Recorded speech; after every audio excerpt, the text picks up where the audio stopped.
I think the most important thing to say after what I've said over the last several days is that I'm a hypocrite, I'm a liar, I'm incorrect. God does right. God works in mysterious ways.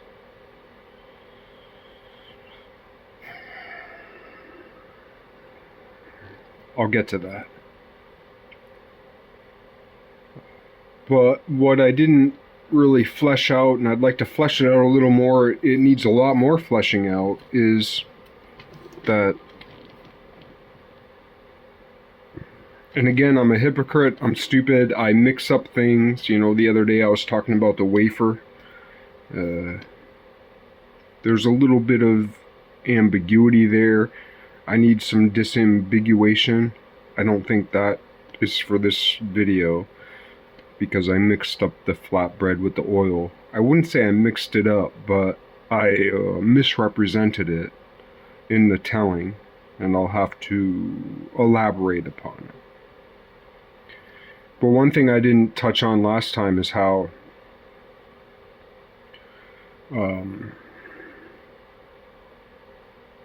what I was trying to get to when I began my last video last time, but then I went off on a thread, was how Catholicism puts Christ and Mary up, up, up. And in my mind, in my humble mind, well, I'm not humble at all. I'm very arrogant, but nonetheless, in the interpretation that has been given to me in humility, even though I am not humble, is that there's an interpretation of Christ that there's this overlap between Islam and Protestantism. Protestant Christianity and certain sects of Islam overlap on their interpretation of Christ, as Christ, like, here's God, here's Christ. So, I mean, if we boiled it down that simply, there's this agreement between certain people and certain sects of those religions. That's a good thing, because that brings people together. It also creates warring here on Earth. Because when you have a Vesica Pisces, when you have two circles that come together, the overlap is a spiritual overlap.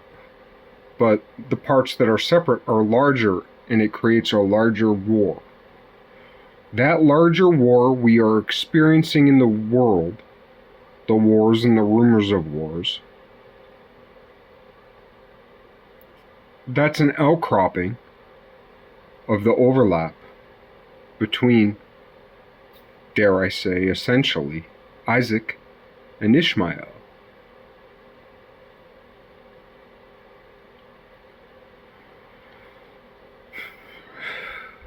Same goes for Mary, in that Catholicism loves Mary, and Protestantism has turned their back on Mary, for the most part. Not all of Protestantism, and not forever, and not for long.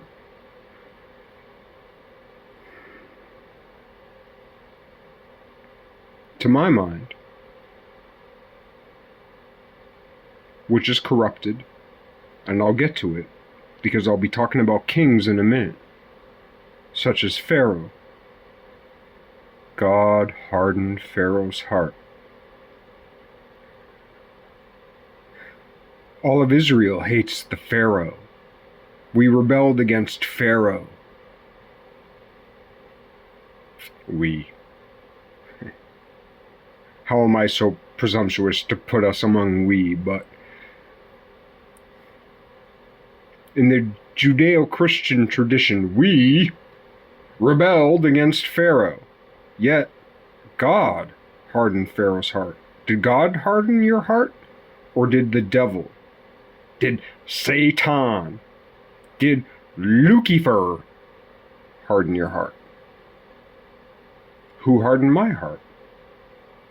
My heart is hard and soft at the same time. Who did that? Little bit of me, little bit of God, little bit of devil. The dark trinity. All male.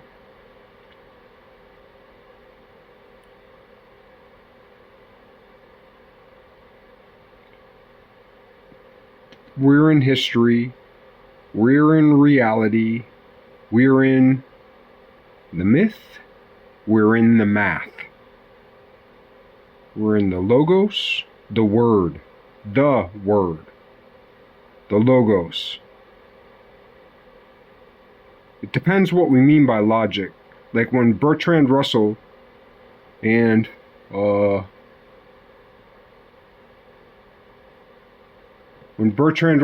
was his protege? What's his name? When Bertrand Russell and what's that other guy? The guy who wrote Tractatus. The guy who wrote the Tractatus, what's his name? Wittgenstein. Like when Russell and Wittgenstein tried to build math off of logic, I mean, it's that simple. Like, you don't even need to, like, dig into the numbers or whatever. It's like, Bertrand Russell and Wittgenstein, well, I won't put Wittgenstein there, but certainly Bertrand Russell. This extends a little bit to Dawkins and etc. I won't mention the names of the dead, but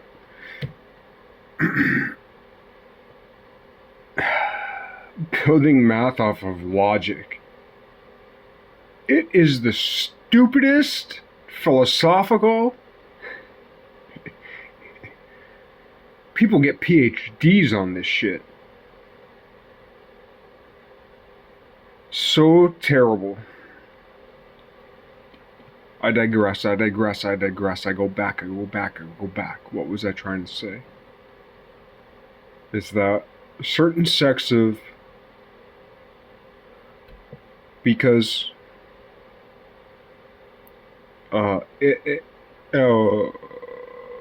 if we zoom way out, and if we dilute our resolution, if we lower our resolution. One of my favorite portraits of all time is the Scientific... I believe it was Scientific America who published that picture of Abraham Lincoln. And it's just like a few pixels. I believe it's like maybe a 4x8. I can't remember the thing, but it's like a few squares. And anybody who looks at it is like, yeah, that's Abraham Lincoln. And Salvador Dali made a painting of his wife's butt overlooking Spain. And I believe Salvador Dali had said that when there was this picture published of Abraham Lincoln, and it was just like a few squares. And those few squares, like anyone who looks at them is like, that's Abraham Lincoln. But there's so little data, yet we know it's him, right? Side note, one of my favorite things about Abraham Lincoln is that there's this, what do they call it, a cultural biography? I can't remember what they call it, but there's this... there's like a gazillion accounts of Abraham Lincoln, but there's this book that was written, I don't know, not too long ago. And when I say not too long ago, I mean like within the last 2 or 20 years. Like there was this book written called Abe, A-B-E. And it wasn't necessarily like a it was this cultural biography of Lincoln, and I'm so grateful for it because it mentioned the part where like Abraham Lincoln, but you know, before he was president or before he was in Congress or whatever, he had a law office, and his wife was so angry at him for letting his boys run wild, and they'd be running wild through his law office, and he was like kind of, one might say, before he was president, one might say, he was so lazy. And his law office, this is my favorite part, and I'm paraphrasing. His law, well, why do I love it? Because I believe it gives some hope to me. Because I'm filthy. I'm filthy like Abraham Lincoln was filthy. I'm not as good as a fighter as he was. He was a scrapper. He was a fighter. He was fisticuffs. Fisticuffs! Fisticuffs Abraham Lincoln. But that's not the best part of him, to my mind. Because I'm not fisticuffs, right? So there's all kinds of people who are fighters and scrappers, who love Abraham Lincoln because he was a fighter and a scrapper.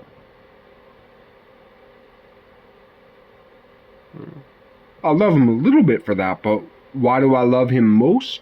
Well, I love him most for what he did, but I love him second most for the fact that in this biography, his law office was so filthy. The detritus, the decay of the building he lived in that he did not upkeep was so filthy and so dirty that plants were growing in the dirt between his floorboards. Let me say that again so it sinks in. Abraham Lincoln, one of the saviors of not only this age, but the ages. The greatest Abraham since Abraham. Worked and lived in such squalor that plants grew up from the filth between his floorboards.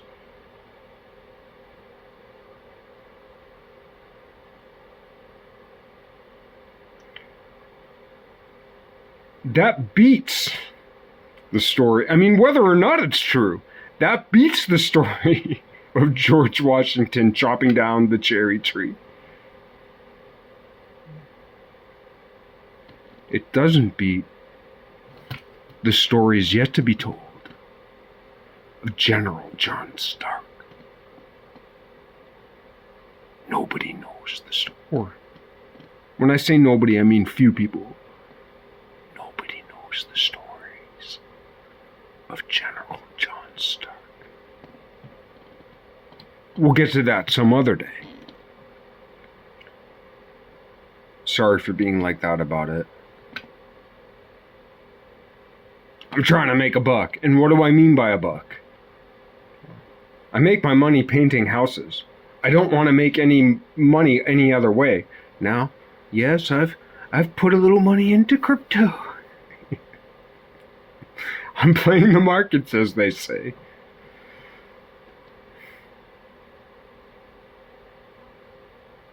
If I win, it's because God wants me to win. If I lose, it's because God wants me to lose. Go back, go back, go back. General John Stark. But, and George Washington. You know, Valley Forge. Valley Forge is a very famous name. According to legend, those motherfuckers were eating rock tripe. Now, first of all, if you eat animals, tripe is kind of the nastiest and the worst thing to eat. I'm sure you can find a recipe on the YouTube and on the interwebs that talks about this delicious way to make the tripes, right? Well, that's not what they were eating. They were eating rock tripe, which is this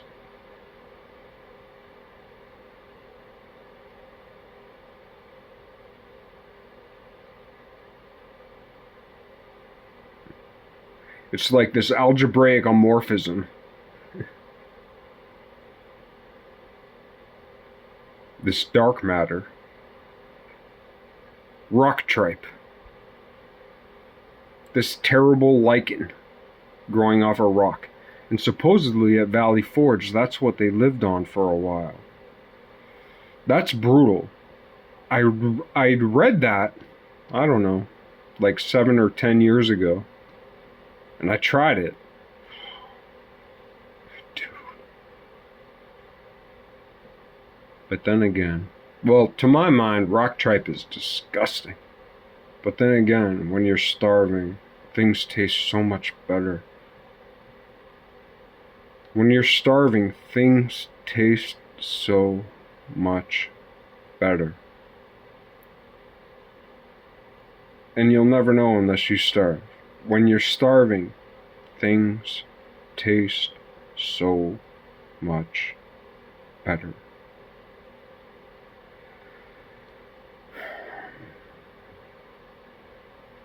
So in the Protestant view, generally speaking, and I'm speaking very much generally and statistically, like in the Protestant view, Christ isn't as high as Christ is in the Catholic view. All right. So Catholics put Christ here, and Protestants put Christ here.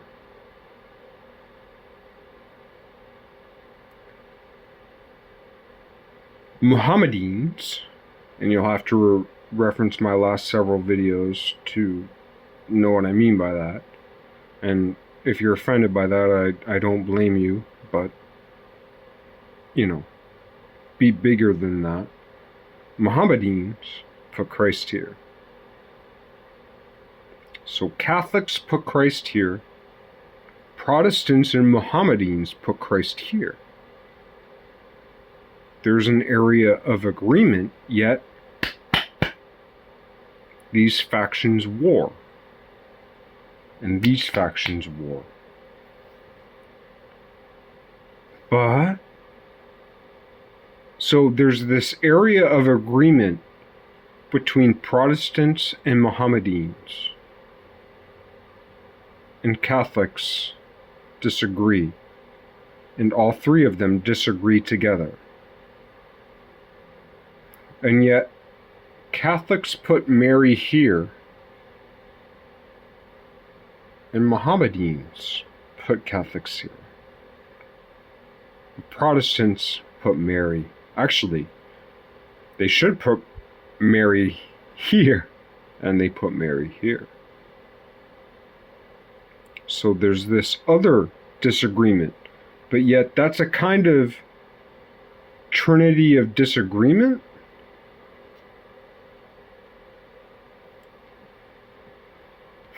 And I love all that. I don't love the exclusion. I don't love the warring. I love the inclusion. I love the tying together. I love the way little Visica Pisces. I love the way circles come together in little ways and connect. To connect the little connections. That's what I love about the tradition. The Abrahamic tradition. The Melchizedekian tradition. It's my opinion. This is more or less a diary entry, but maybe it will be helpful to somebody someday. Now, I want to talk about Judas. I want to talk about hell. I want to talk about discipleship, and apostolatism. I think I mispronounced that word. Apostate! Apostle.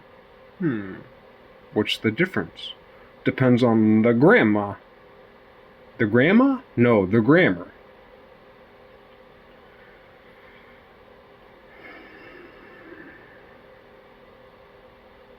So before I talk about Judas, I'll talk about Pharaoh. To my mind, right?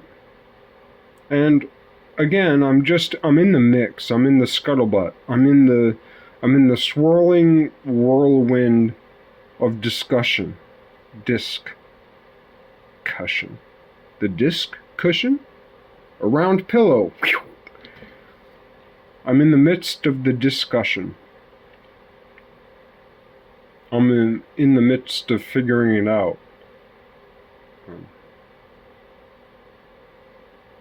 Before I talk about Judas, who is almost universally hated. There are some who are full-blown Satanists who love Judas because he hated Christ. Well, that's the wrong way. And then there's the National Geographic book published about Judas. It's a little closer to the truth, not quite. Or at least it's closer to the real discussion. Discussion? Round pillow?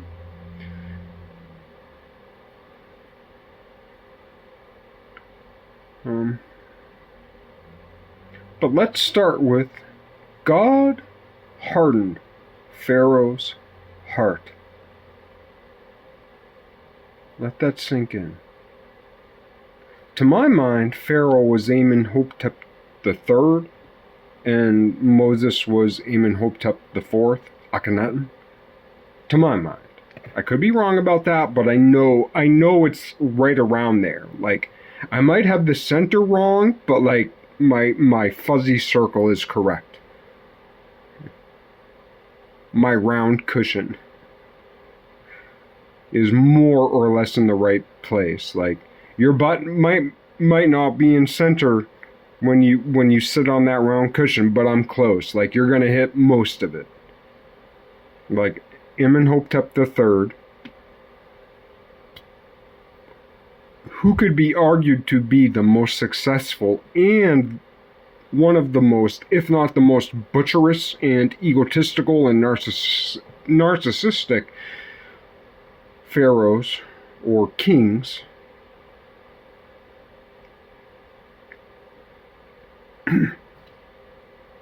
was likely the Pharaoh of the Bible.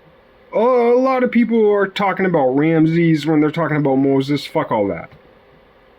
To my mind, when they say Pharaoh in the Bible, when they're talking about Pharaoh, the Pharaoh of Moses, they're talking about Amenhotep III.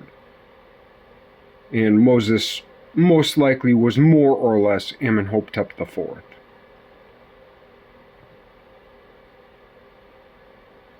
Akhenaten. To my mind. I mean, I think that's a good place for us today to think about that. More will come out, more will be learned, more will be deciphered, more will be translated, more will be digged into, more philologists, more religious, more visionaries will pick it apart. But like, when we're today, it depends what, 1,000 years ago when you're talking about Pharaoh and Moses, we had different information. Like, the story matters, the reality matters, but the story matters. If Jesus never was, the story of Jesus is the story of everybody who contributed to the story of Jesus, which is thousands and millions of people. Which means that Jesus is real. Like, the greatest story in the world, actually, well, Abram is the greatest story in the world. Jesus is the second greatest story in the world. And Muhammad is the third greatest story in the world. But that brings us back to Hajar and Sarah, the least greatest stories in the world, who are represented by Ruth. We got a lot of work to do with women. Even though, yeah, women are more important, evolutionarily speaking, considering what I said in my last video about the evolution of mitochondrial DNA and how essentially every man is the death of a 1,000,000-year progression. It's like we're way up on this tree and we're the fruit of a dying branch. Every man. Fucked up. But that fruit, if it fertilizes, drops a seed. Leave that for another time. Go back, go back, go back, go back, go back. God hardened Pharaoh's heart. We fled from the Pharaoh. Egypt subjugated us! Egypt subjugated us! That's the cry of the Jews and of the Judeo-Christians.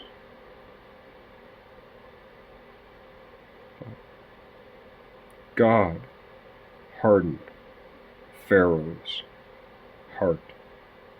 Let me say that again. And that's not New Testament, that's Old Testament. God hardened Pharaoh's heart. Let me say that again. Is your heart hard? Is your heart hard? Do you want to believe in Christ, or do you hate Christ? Do you hate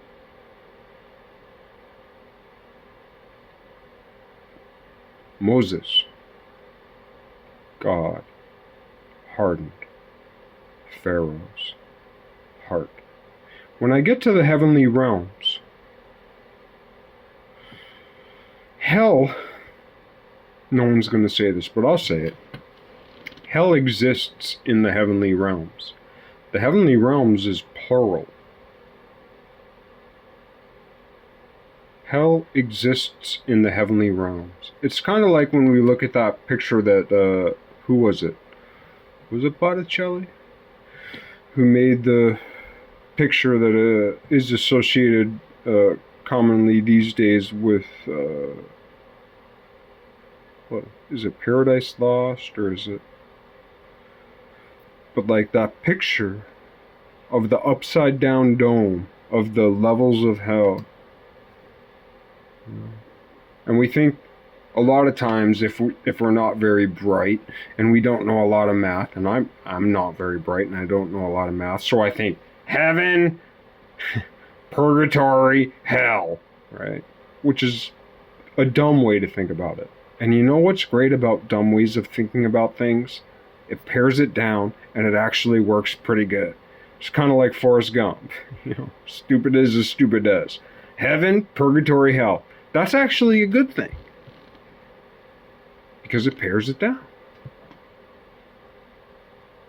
You have to, it's like that picture of Abraham Lincoln in Scientific America from I think it was the 1940s, that Dolly made a beautiful picture of his wife's funky butt.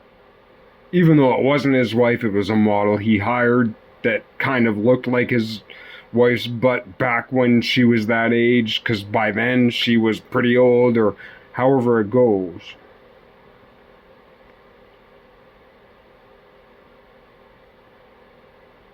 Go back.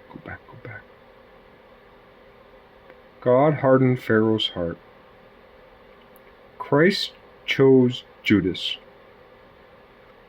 Part of the Third Testament will be Judas.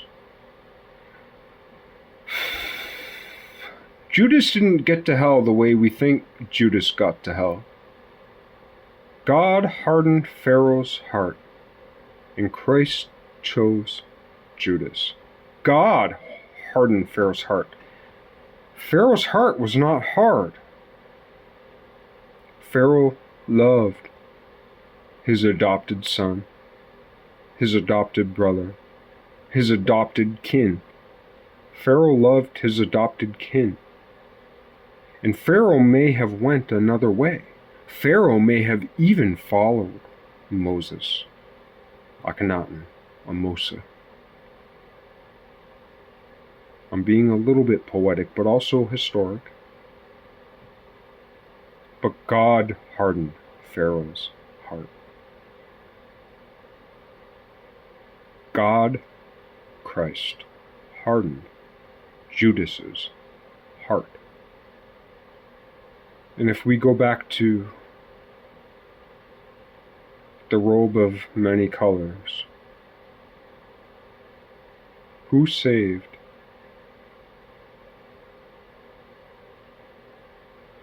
Who saved the one whom many call Imhotep? That fudges with the timeline. I've addressed it before.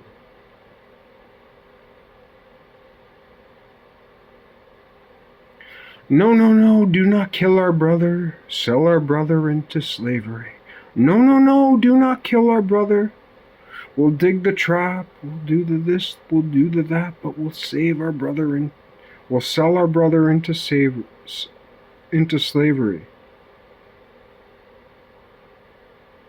Slavery was the salvation. Slavery was the salvation that kept Imhotep.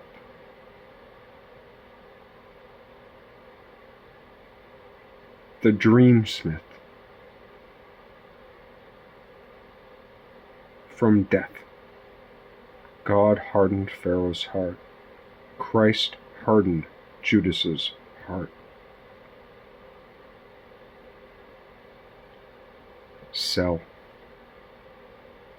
Sell. Slavery saves.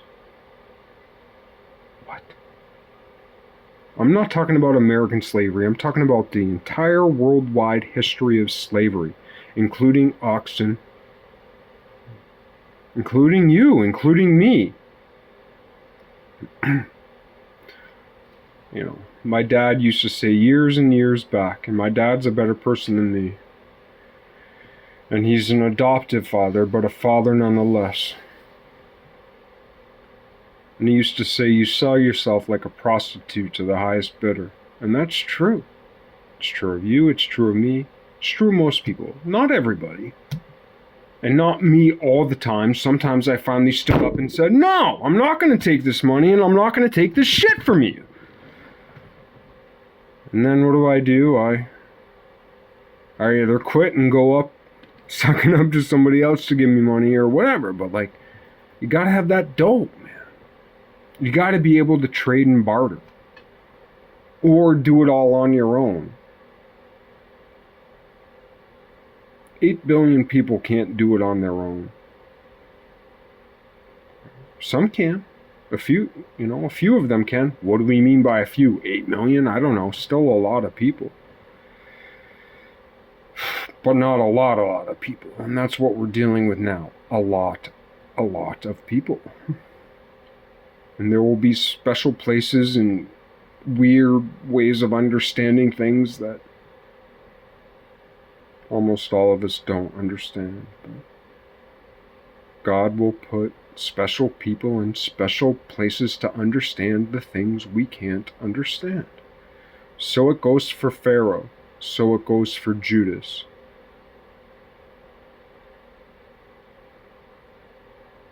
And so it goes for Christ. The understanding of money, of transaction, of barterdom, the physics of trade. It's actually physics. It's not just psychology. It's actually physics. Art Laffer, the economics of Art Laffer, physics. The economics of Michael Saylor, physics. The economics of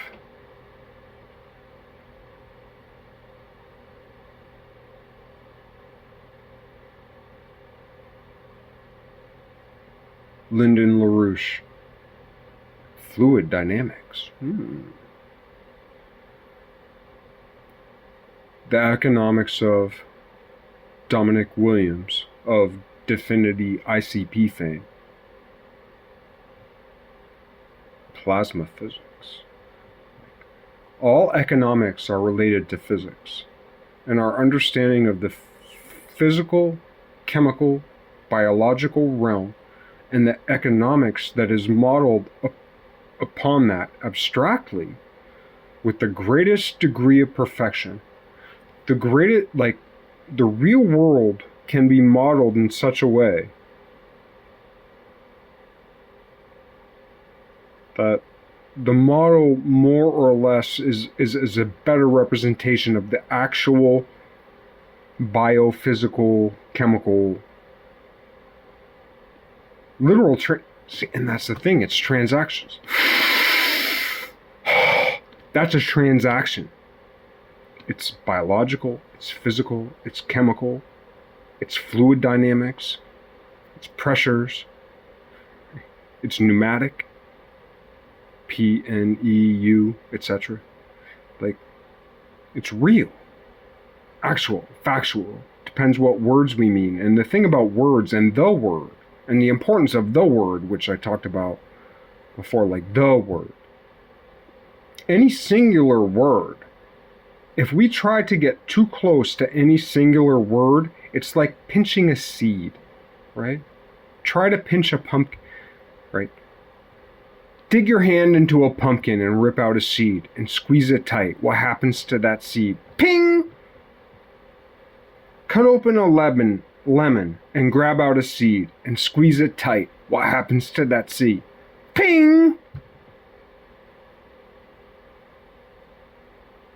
You have to, it's like that old song, hold on loosely, but don't let go. Like, you actually can't hold on to a seed too tightly. You have to, it's like a turkey sitting on her eggs. You have to be gentle,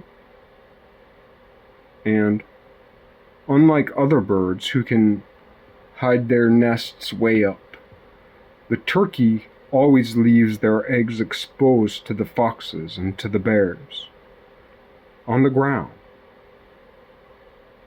in a funky nest. You can't sit on your eggs. You can't, like, bind yourself down. You can't clamp yourself to the egg, because you'll crush it. You'll kill it.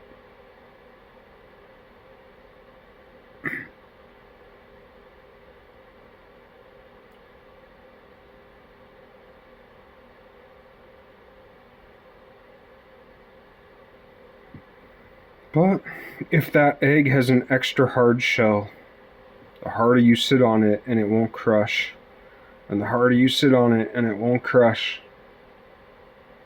But because of its shape and because of its slime, it'll shoot off. Pew!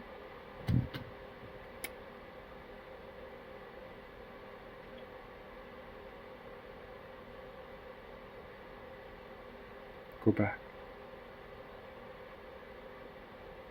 God hardened Pharaoh's heart.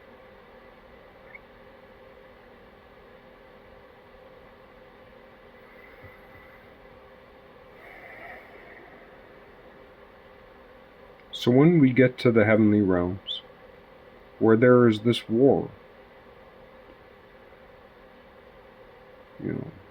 God did not harden Mary's heart. God softened Mary's heart. So in the heavenly realms, which are not yet resolved, whether we go to hell or whether we go to heaven, our soul will be preserved.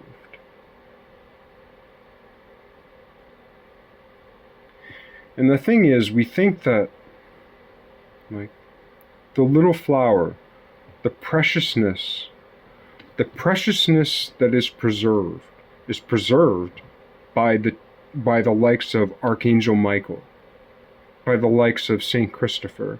The other day I learned of a saint who was an opium addict, who is an official saint in the Catholic Church. I can't remember his name, but he was a heroin or an opium addict. He never kicked his addiction, and he's a saint of the church, right? Confirmed by the whole Catholic church process that stretches back 2,000 years, and this dude died, I can't remember if it was 50 years ago, 100 years ago, 200 years ago, but there's this dude who's a heroin addict, an opium addict, a drug addict, who's a saint of the church because of what he did. And that's a lot like Saint Christopher, and that's a lot like Archangel Michael.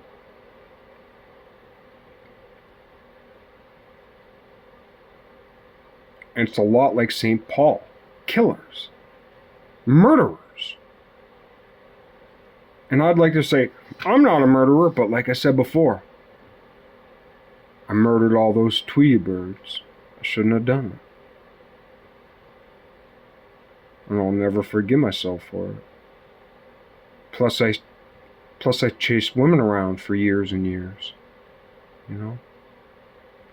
And I'll be honest, most of them, not all of them, most of them were hoes. Some people might say skanks. All of my friends said they were skanks.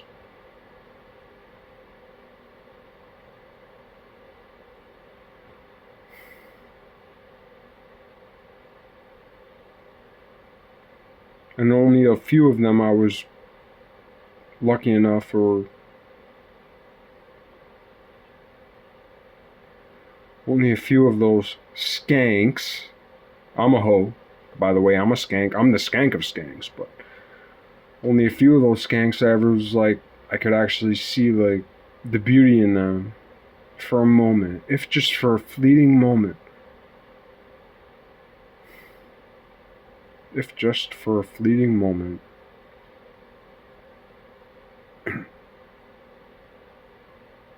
And whenever I do not trust them, it is because I do not trust myself, because I'm a skank.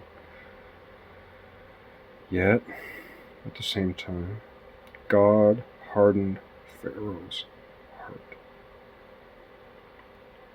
So when I get to hell, I'm going to find Pharaoh. When I get to that war in the heavenly realms, and I see that light, that bright shining light of Saint Therese of Lisieux, when I see that shite burning candle of Saint Therese of Avila, when I see that shite burning candle of Saint Teresa of Calcutta,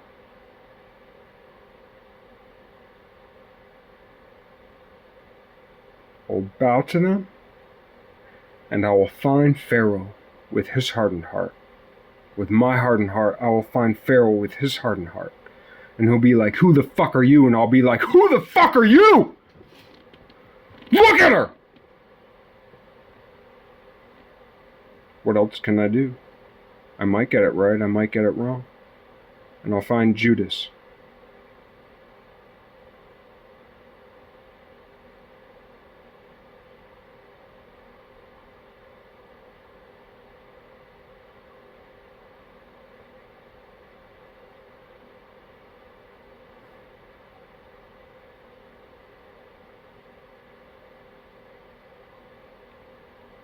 He's waiting in hell. And that's the thing. The one thing Judas understands is payment. And I'm deep in the story here, not so much in the historiosity or in the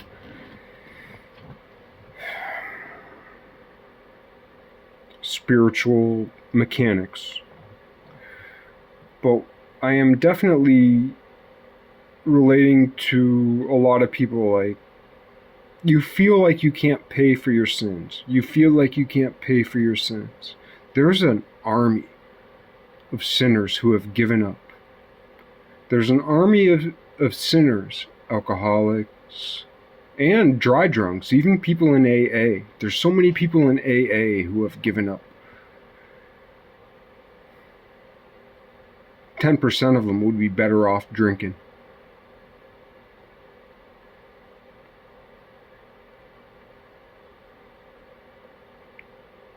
Because it would free their tongue to speak their truth.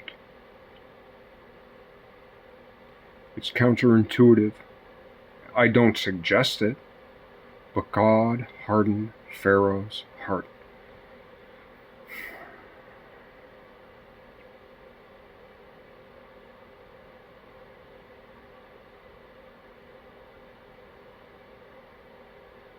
If religion is the opiate of the masses, which it is and isn't, then AA is the opiate of the minority, which it is and isn't. I'll refer you to earlier in this video when I'm talking about the way in which Mohammedans and Protestants agree upon Christ not being God, in opposition to the Catholics, yet the Protestants and the Mohammedans fight with each other. more than they fight with the Catholics. Weird. It's a peculiar triangulation. The dynamics are obscure.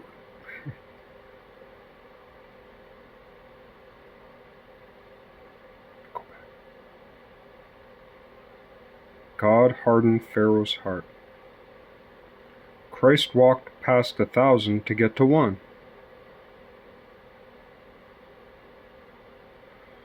Judas was an apostle, a disciple and an apostle.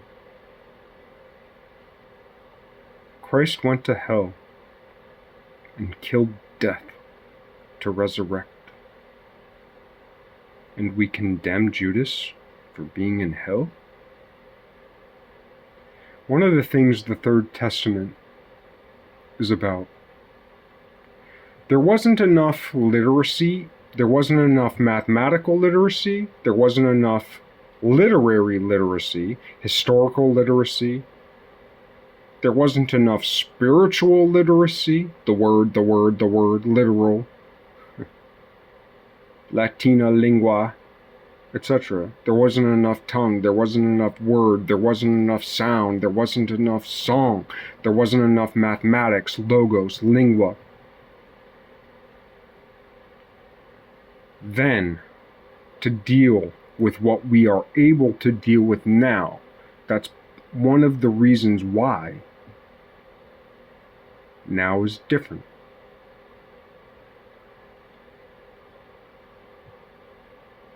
If you don't know numbers, if you don't have mathematical literacy, you can't do trade. The word. Not words, the word. Math.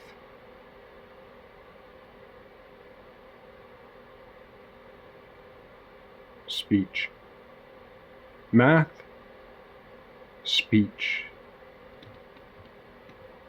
These days we call it like Plato and Aristotle, right brain, left brain, right?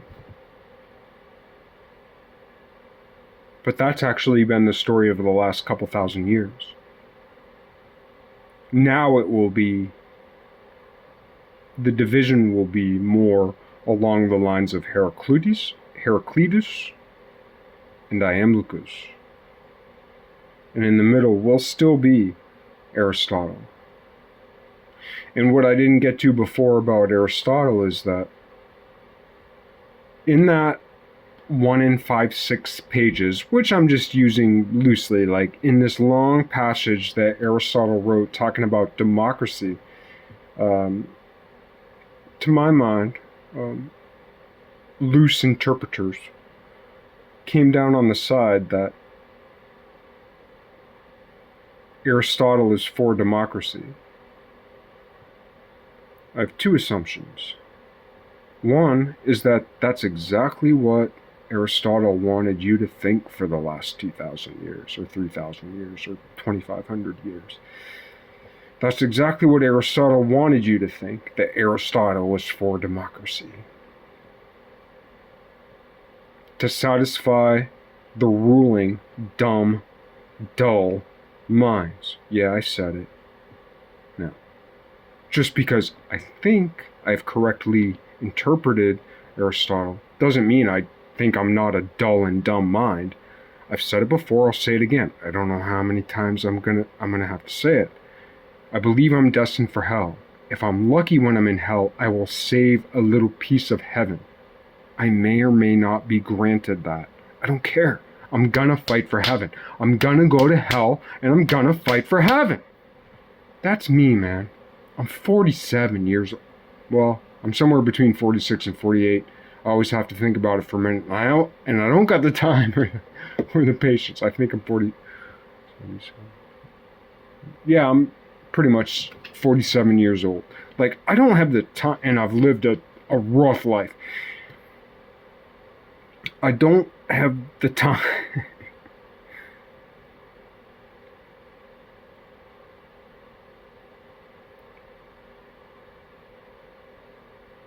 Except for below the surface, you know.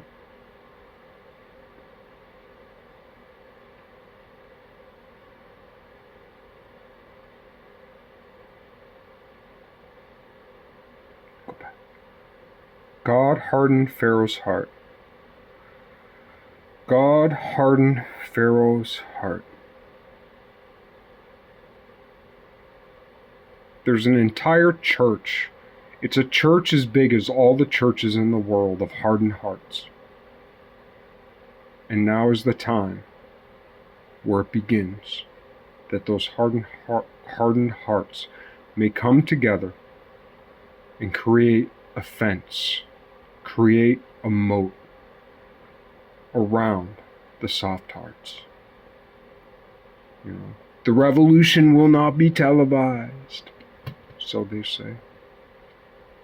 Yet we see all these revolutions on TV, which means they're not the revolution. The revolution. Theo, the Theo God.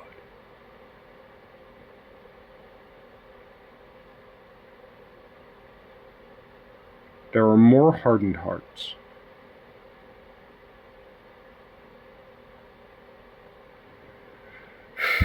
We will not create a church. We will not come together in a church. We will stand side by side, brother by brother, sister by sister, sister by brother, and brother by sister, mother beside father, father beside daughter, mother beside son, son beside daughter, together, cousin to cousin, friend to friend, family of hardened hearts who don't trust each other, who don't want to have anything to do with each other, who don't even want to talk to each other, but will stand there in silence, side by side, and we will create a great fort. We will create a great enclosure around all of Abrahamism.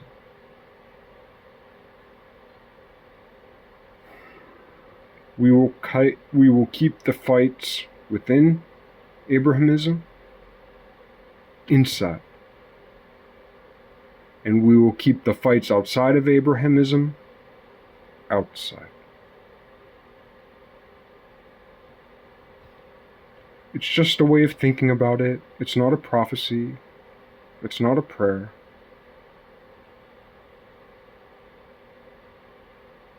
It's a glimmer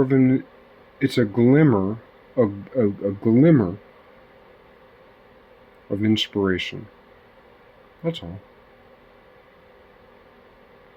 I was thus inspired, and thus I spoke. Besides that, I'm a hypocrite. I'm wrong about everything. I'm always wrong. Not always. Most of the time.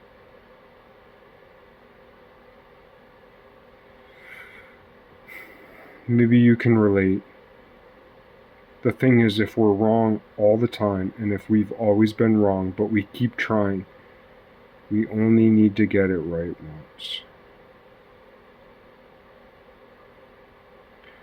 We only need to get it right once.